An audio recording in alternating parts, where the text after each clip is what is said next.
Hey, Ian. I pinged you because you forgot to send me money this month. Seriously? You still trying to mooch off me? Hazel, you're 25 now. You have a job. I can't keep giving you an allowance. Don't say that. You're the only family I have. I only have you to depend on. And you can't even support me? Ugh. Well, Oh, I see how it is. You don't love your dear little sister. That's why you don't want to help me out. that's not it. I'm being tough to make you more independent. I've been babying you too much. It's not easy for me either. Yeah, whatever. And am I getting my allowance or what? I'll send you $100 later. Only 100. It's my birthday this month. How does 200 sound? Yay! I love you. I'm so glad you're my brother. Thanks. It's the least I can do. I vowed to take care of you. When Mom and Dad died, I swore to them that I'd make you happy. Ian, you're the best. That's how my brother should be. I'm only doing my parts. You've given me the hope to live. Oh, by the way, I need to tell you something. What's up? Should I brace myself? Actually, I'm getting married. Oh, what? Huh? You? Getting married? You're only 25. It's too early. Too early? Ian, I'm 25. I'm not a child anymore. And you're already 30, right? You really should be worrying about yourself. This isn't about me. Hazel, are you serious? You're kidding, right? No. Why would I lie about getting married? You're the first person I'm telling this to. And you're not even happy for me? Don't get me wrong. I'm very happy for you. It's just, I just feel a little lonely. Like a father sending his daughter off. Ugh. Ian. Sorry. Got a little emotional. Anyway, so I'm getting married. You should feel honored to be the first to know. I'm grateful for that, but if you're seriously gonna get married, I need to meet the guy first. What? Why? What do you mean, why? It's only natural to introduce your fiancé to your parents. Since we have no parents, I'll take their place. No, don't worry about it. I don't want to put you through the trouble. It's no trouble. These steps are important. I'll make you sure he's worthy of marrying you. Fine, maybe just once. I'll tell him. Okay. Looking forward to it. Hazel, what the heck was that today? What's wrong? How did you like my fiancé? He's so handsome and sweet. Sweet? Yeah, he may be handsome, but he is not sweet. Huh? What are you saying? He's the best anyone can wish for. His looks may be good, but his attitude is crap. Oh my god, what do you mean? Don't you put him down like that. What's wrong with his attitude anyways? He even opened up his schedule to meet you. His first impression was fine, but he gradually changed his tone. How could he speak to his fiancé's brother like that? And he made fun of me for not going to college. I started working to take care of you, my sister. Calm down. He was only being honest. Everyone goes to college nowadays. Being uneducated really is embarrassing, you know? That's why I didn't want you two to meet. Don't get mad at me when I did what you asked for. Hey, Hazel. Are you serious? All this time I've been working my butt off for you. And this is how you repay me? Oh, come on. You act like I owe you for something. I don't recall anything of the sort. I quit college after Mom and Dad died and started working so you could have a decent life. And you mock me. For being uneducated? You think I had a choice? Yeah. I never asked you to do that for me. It was your call. So don't put it out on me. This coming from you, I can tolerate. But what nerve does that gym guy have to make fun of me? He hardly even knows me. Well, it's all true. I don't think he's in the wrong. So if you're gonna continue to chastise me, I'm done here. Later! FYI, I'm having a wedding. What? You mean with Jim? Of course. Who else? Really? I guess my words weren't enough. Enough for what? Like I said, Jim is not to blame. Don't go judging him just for making fun of you. Yeah, sure. You're so obsessed with him, nothing I say is gonna help. You're the one that's gonna be stuck with him for the rest of your life. Do as you wish. Not like I needed your approval anyways. Oh, and you're not invited to our wedding. What? I'm not invited? Your brother? That's irrelevant. Jim and I came to an agreement that our wedding is not for the uneducated. I don't want you to mess things up. Where people without their manners can be a hazard. Whoa. You two mock me for not being educated and now I'm shut out of the wedding for being poor? Is there a problem? The wedding is for Jim and I. We will decide who comes. Why invite someone you don't want to see? I'm your only family. I took care of you all these years. How dare you not invite me to your wedding? I don't see what's wrong. As I've been saying, I never asked for it. You were just being overprotective. You really were a nuisance sometimes. Be grateful I didn't ghost you. Ghost me? Is that how you felt all this time? I'll finally be able to leave you when I get married. So just thought I'd let you know. Thank you for all the obsessive love you gave me. It was really annoying all along. So I'm thinking of cutting ties with you. Seriously? Of course. I've got Jim with me now. So don't bother me anymore, okay? Very well. As you wish. Yay! I'll clue you in if something comes up. So don't you come contacting me, okay? Ian, what's up? It's been a while. Yeah. What do you want? Aren't you happy your dear little sister contacted you? I don't feel the enthusiasm. I was expecting you to burst out your love for me. Yeah, I may have been like that before, but we're complete strangers now. Yeah, you're right. Don't tell me you're still hurt from that. Nah, I'm fine. So, what do you want? Oh, that's right. Jim and I got married today. We're now officially husband and wife. Okay. Good for you. Is that all you have to say? Oh, because we're strangers now. And you're not coming to our wedding tomorrow. Oh, is it tomorrow? Completely slipped my mind. Huh? What do you mean? Your dear little sister is getting married and you forgot? Sister? How many times must I tell you, we are complete strangers? I have no sister who is having her wedding tomorrow. You must really be bored to come contact me. I went out of my way to let you know. And you give me this attitude? And you wonder why Jim made fun of you. Yeah, sure. I remember now. I used to have a sister that got married with an imbecile with no manners. Good thing I have nothing to do with her now. What? Don't you speak badly of Jim. Jim is smart and elite. And his father is also a great man.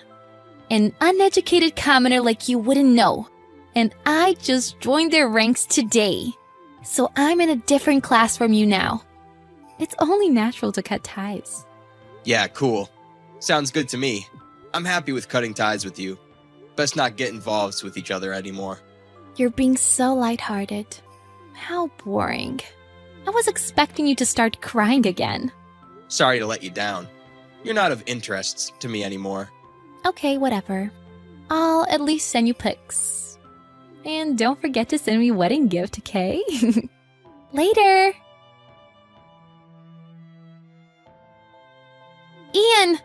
I told you to send me a gift! When is it coming? Why am I in any position to send you a gift? You're a complete stranger. Stranger? We're ex-siblings! Precisely. That means we are strangers. What's wrong with you?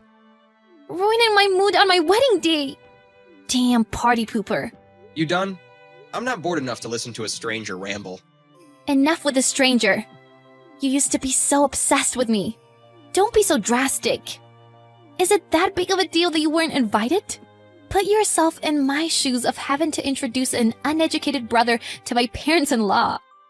Your parents-in-law aren't coming either. Huh? What do you mean? Everyone is scheduled to come. Scheduled, yes. But they had a change of plans. What? How do you know? Are you still trying to ruin my mood? Where's the point in that? Only telling you the truth. What? Why? They said they would come. Did you do something?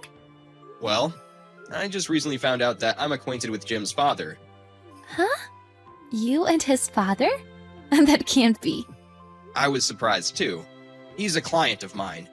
When we met up yesterday for a meeting, we were talking about how both of us had relatives getting married the next day.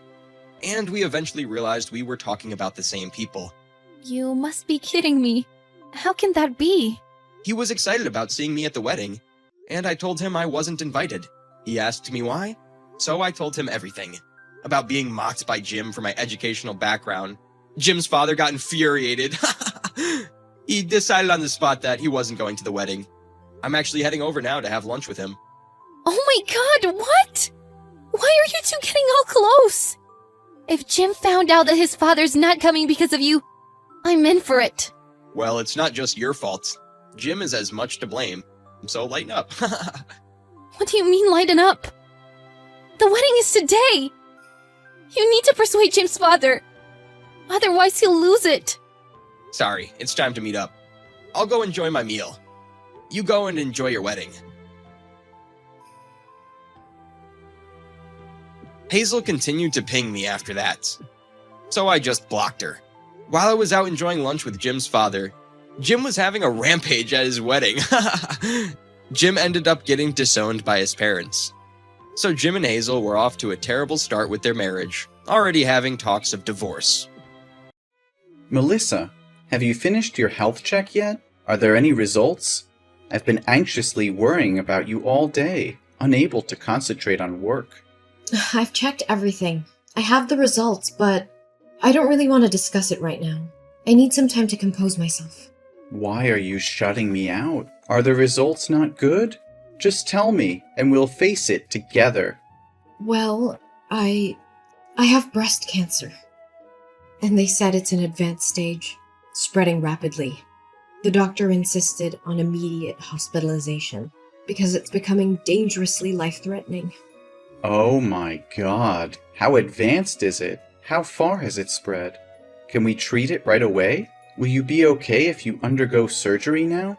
Joseph, I'm in complete disarray. The doctor mentioned further tests are necessary to determine my survival rate. If you want to leave now, then go ahead. I'll sign the divorce papers. If you keep hesitating, I fear I won't find the strength to leave you later. What are you saying? Why would I abandon you? Don't tell me it's too late to save you.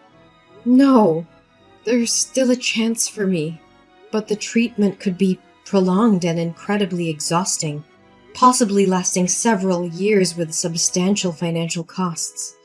I'm just afraid you won't be able to handle the immense pressure and the troubles that may come along.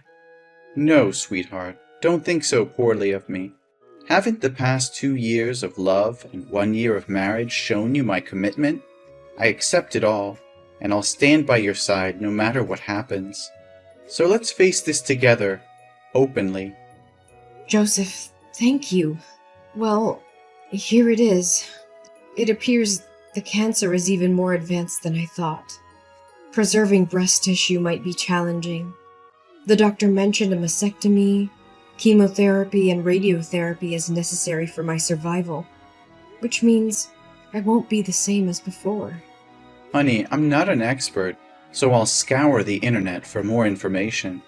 Maybe the way I phrase it isn't accurate, but does that mean they'll remove your breast tissue? Yes, exactly as you said. Well, if I'm fortunate, they won't have to remove all of it, just a portion. I can't even begin to imagine it. What's going to happen? Will your breasts just change? It's hard to say for sure, but it's likely that their shape will be affected. They might become asymmetrical or even lose their natural appearance. I'm sorry if it turns out that way. No, I should be the one apologizing. It's my negligence that has led to this critical situation. I should have taken you to the doctor when you first mentioned breast discomfort 2 months ago, but I've been too consumed by work to be there for you. It's all my fault, Melissa. I'm deeply sorry for failing you. No, please don't blame yourself. This isn't your fault. Are you concerned about how this change will affect your attraction to me? I understand if you find it difficult to accept. Don't say that. I didn't marry you for your physical appearance, Melissa. I don't care how your breasts look. My love for you is far deeper than that. But there's something else, Joseph. The doctor advised against getting pregnant during the treatment because it could harm the baby due to the medications involved. This means our dreams of having a child might have to be postponed indefinitely. Can you handle that? If you feel it's too much to bear, I'm willing to leave so you can find a partner who can give you everything. If I wanted someone perfect, I wouldn't have chosen you. You're the most important person in my life, and I don't care if we can have biological children or not. All that matters to me is that we face this together as a team. If we can't have our own children, we can explore other options like adoption. Our love can still create a beautiful family. Joseph, your unwavering love gives me strength. Thank you for being by my side. Now I can face the upcoming surgery with newfound courage. And knowing you're not alone makes me feel stronger too. I thank God every day for bringing you into my life. I'm grateful to have you as my husband, Joseph. I love you more than words can express, my dear. Now, take some rest and get ready for our date tonight. I'll take you to our favorite restaurant, where we can cherish each moment together. Yes, Joseph. I look forward to it. Hey, Melissa. I heard from Joseph. He just stopped by my house and told me about your condition. Since he has to go on a business trip for a few days, he asked me to take care of you. Do you really have breast cancer? Why didn't you tell me anything? Oh, hi, Mom. Lately, I've been feeling tired and busy with all the medical appointments and preparations for my surgery, so I haven't had a chance to inform anyone. Besides, it's not something I want to share as good news. You don't sound like yourself. I can sense your nervousness, sadness, and sensitivity. Does this mean your condition is severe? Well, if we want to be optimistic, I can say it's not too bad, but it's also not great. Surgery always carries risks, and the thought of scalpels in my breasts naturally makes me nervous. They're an important part of my identity as a woman. Really? Sometimes I forget that you're a woman too. You don't behave like a lady, or a good daughter-in-law. Especially when you make my son do household chores that should be your responsibility. Mom, what are you talking about? Which chores are specifically assigned to me? In our household, we share the housework equally. Oh, really? But every time I visit your house, I always see my son doing all the household chores. Whenever I come over, it's Joseph who's cooking while you're sitting and relaxing. Or he's folding clothes while you're fast asleep on the bed. You don't fulfill your duties as a wife or a woman in this family. I think if you have surgery to remove your breast, you might as well become a real man. Mom, did you forget that you said you didn't want to eat my cooking anymore? That day I came home from work and rushed to the kitchen to cook dinner. But after you tasted one spoonful, you said the soup was too bland and looked like vomit. To please you, I added salt. But then you said it was as salty as seawater and I ruined the soup. Since then, I've stopped cooking for you. As I said before, both Joseph and I work and we agreed to divide the household chores. Usually I handle laundry, and Joseph takes care of ironing and folding. Sometimes appearances can be deceiving. Those tasks are typically meant for women, but I can't force my husband to do them. My son is exhausted from work, and you still make him do more? Mom, it's because you constantly scrutinize and criticize everything that he and I had to move out and live separately. I'm exhausted and I don't want to continue arguing with you. If you don't have anything else to say, I'll talk to you later. Oh, don't be mad at me. It was just a joke. You shouldn't take it so seriously. But I am genuinely worried about you. Are you referring to the surgery?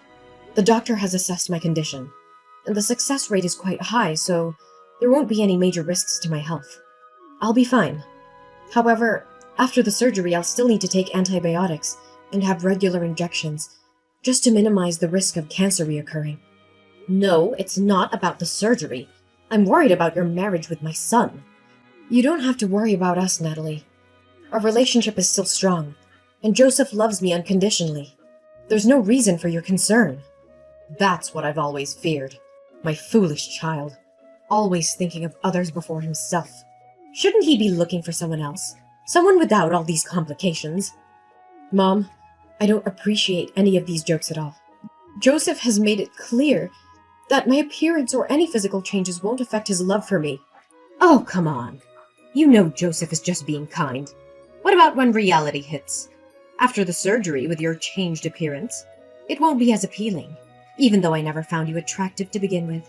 And Joseph, attending corporate parties, needing a beautiful companion, will he still be satisfied with you then? I can dress in a way that hides any changes, and I can wear supportive undergarments.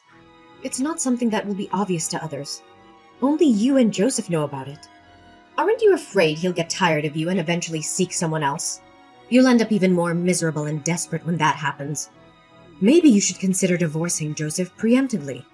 I offered to divorce Joseph when I first found out about my diagnosis, but he assured me he would stand by me no matter what. It's not my decision to make alone.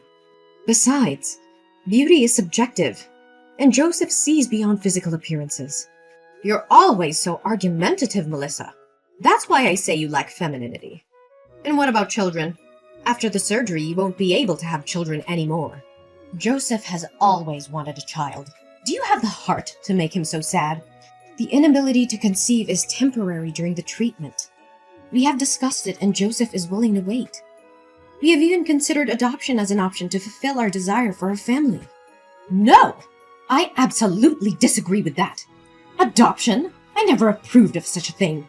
The primary duty of a woman is to give birth, and if you can't fulfill that, you don't deserve to be my daughter-in-law.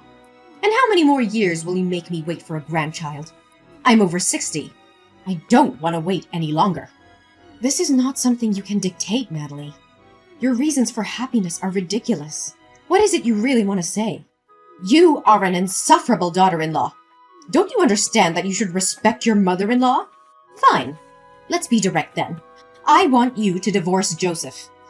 I can't accept having a messy, sick, and weird daughter-in-law like you. I believe you're incapable of giving birth to a child for Joseph. And even if you did, I question the child's health. What if they also face the same challenges? Or if they are teased for not having a normal mother? It's selfish of you to only think of yourself. You do realize that breast cancer isn't contagious, right? Besides, I don't want to divorce Joseph. I love him very much, and it seems like Joseph disagrees with your idea as well, doesn't he? If Joseph had agreed, you wouldn't have gone to such great lengths to convince me of anything. I have already introduced Joseph to a friend's daughter. I really like that girl and want her to be my daughter-in-law. But I don't understand what it is about you that Joseph loves so much. So if you want a divorce, go ahead. I won't give you a hard time. No, absolutely not. I think that settles it, doesn't it? Now, I have to go for my hospital visit, so I won't be able to argue with you any longer. Besides, maybe I don't need your care as Joseph asked. I believe I'll be better off without your help. Goodbye. You're so stubborn. We'll see about that. But mark my words, Melissa. One day, Joseph will come to his senses and realize that he deserves better than you. Melissa, I've thought long and hard about this, and I can't continue pretending that everything is fine. The very idea of you going through breast surgery disgusts me to the core. I've tried to sympathize with your situation, but I've found comfort in the arms of another woman. She possesses a beauty and allure that surpasses anything you could ever offer. She is fertile and capable of fulfilling my desire for children. I can no longer bear the weight of your burdens. Divorce is the only path for us now, and I insist that you disappear from my life, taking your illness with you. I am devoid of any care or compassion, and I won't spend a single penny on your behalf. Don't text me back. I don't want to talk with you anymore. Leave my house before I return, for you have never been deserving of my love. Melissa, I've returned from my business trip, and I'm about to step into a taxi to head home. Shall we go out to eat together tonight before your hospital visit tomorrow? I miss you so much. How dare you speak to me as if nothing happened? You think a simple date can erase the hurtful and cruel words you uttered? Do you have any idea how utterly devastated and crushed I felt after reading those messages? Don't worry. I've already packed my things and won't take any of your possessions with me. I'm so sorry, Melissa. You must have been very angry with me because I didn't text you these days, right? But you said I said hurtful or heartless words? I'm a bit confused. What? Don't pretend to know anything. Scroll up and reread those horrible texts you sent me this morning. Do you know how desperate and sad I was after I read those lines? Wait a moment. I genuinely don't understand what you're accusing me of. I haven't sent you any texts in the past few days. I didn't even have my phone with me. Don't play innocent with me. The messages I received came from your number. Are you suggesting someone else used your phone to send those heartless messages? I'm telling you the truth, Melissa. I haven't touched my phone until just now. I had to visit my mother's house briefly before heading to the airport, and I accidentally left my phone there. That's why I couldn't contact you. I only just retrieved it a short while ago. So you expect me to believe that you didn't send those vile messages? Yes, Melissa. I swear on everything that I hold dear. You are my world, and I would never stoop so low as to hurt you in any way, even intentionally. How can I be certain that you're telling the truth? Can I truly trust you after this betrayal? I understand your skepticism, but I assure you I'm being honest. In fact, I had a crucial meeting with a client this morning. If you need proof, you can verify it with my colleague. I even rushed through my work to be home with you earlier. I haven't had a moment's rest since.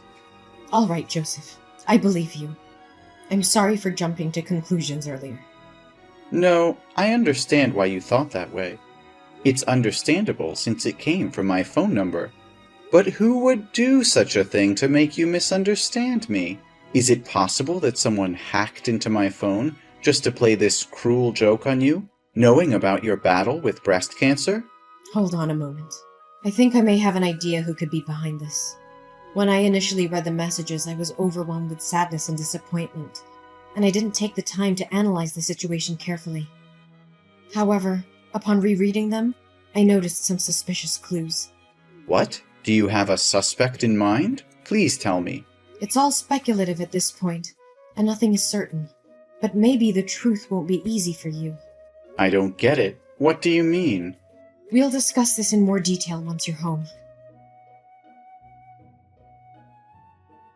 Mom, let's have a talk. Well, look who's here. How are you holding up? Did the surgery make you even more pathetic? I bet Joseph can't stand the sight of you anymore. It's only a matter of time before he divorces you. No, that's not happening. So spare your concern. Instead of focusing on me, maybe you should take a good hard look at yourself. What are you implying? What's your problem? Oh, don't act innocent. You're the one behind those vile messages from Joseph's phone, aren't you? Oh, those messages. The ones telling you the harsh truth that you'll be nothing but a burden to Joseph after the surgery? Well, whoever sent them, I can't say they're entirely wrong. You've become a liability. And you're deluding yourself if you think otherwise. Joseph has been sacrificing his time and energy, taking care of you day and night at the hospital. Have you ever stopped to think about that? But why should I take the blame for those messages? I understand what you're trying to say, and I'm grateful for everything Joseph has done for me. It's rare to find someone who actually upholds their wedding vows.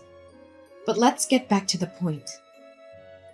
Did you know that there are advanced software and applications that protect phone data from unauthorized access?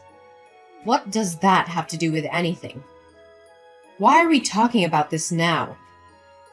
It has everything to do with this. Joseph left his phone at your house, didn't he? Because of the confidential company information on his phone and the previous security breach, he installed a special security application linked to my phone. So what? I still fail to see your point. Well, this application utilizes facial recognition every time the phone is unlocked. And guess what? The person who sent those messages entered the wrong password repeatedly until they finally entered my wedding date correctly.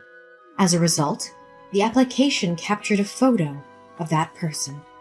And you know what's even more interesting? It looks a lot like you, Mom. That means nothing. It's not proof that I sent those messages. I was simply looking for something on Joseph's phone. What's your problem with that? You're right. It's not proof if you were innocent. But here's the kicker. The timing of those messages coincides with the time you were trying to access my husband's phone, Natalie. And there's another thing you probably didn't notice because it's become a habit of yours. Using the sign to end a sentence, while Joseph never does. You call that evidence? It's utterly ridiculous. Yes, it may not be definitive proof of your guilt, but it's substantial enough for me to take legal action against you for impersonation and the defamation of my career. I've already reported the incident to the police. If you're innocent, there's no need to be afraid. If the real culprit is you, I will offer you a sincere apology. What? Why would you involve the police in such a trivial matter? You're blowing this way out of proportion. It may seem trivial to you, but it's a serious violation of my privacy and emotional well-being. I won't allow someone to harass me and spread malicious lies without consequences.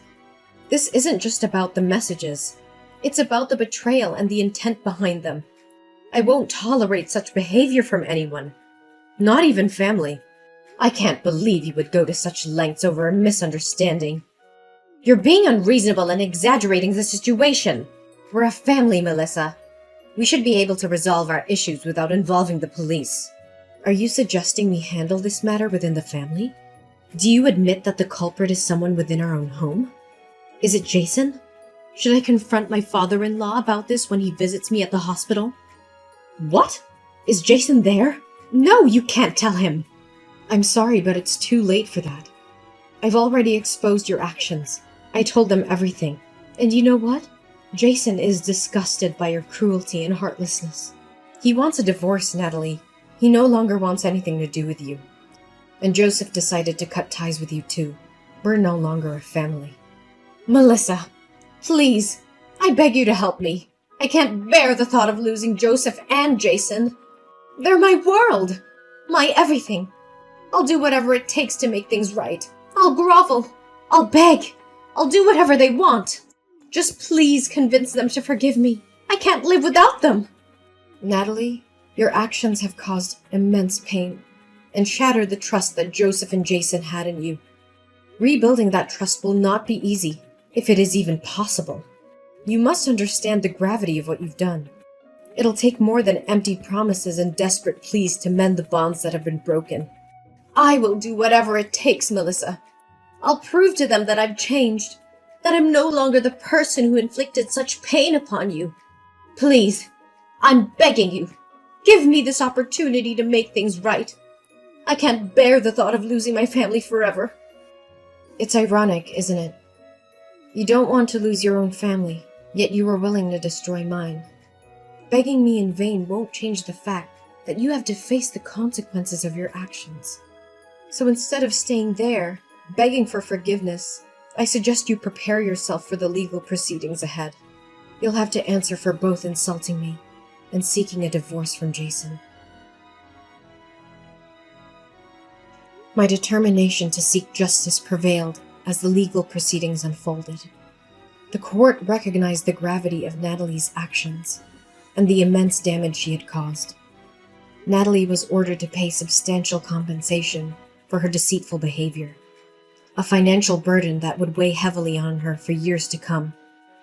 Furthermore, the truth about Natalie's manipulation and cruelty came to light, leading to a devastating consequence for her marriage. Jason, deeply hurt by her actions and unable to reconcile with the betrayal, made the difficult decision to end their relationship. Natalie found herself facing not only financial ruin, but also the loss of her family. Joseph, too, could no longer bear the weight of Natalie's deception and the pain she had inflicted upon me. He chose to sever all ties with Natalie, recognizing that her actions were irredeemable and incompatible with a healthy, loving relationship. On the other hand, my resilience and unwavering spirit allowed me to overcome the challenges I faced. As a cancer survivor, I found solace in the love and support of Joseph, who stood by my side throughout the tumultuous ordeal. Together, we created a new chapter in our lives, filled with happiness, growth, and a profound appreciation for the bond we share. My strength and triumph over adversity inspired others facing similar struggles, and I became an advocate for cancer survivors, offering comfort and guidance to those in need. My journey of healing and personal growth served as a beacon of hope for those who face their own battles.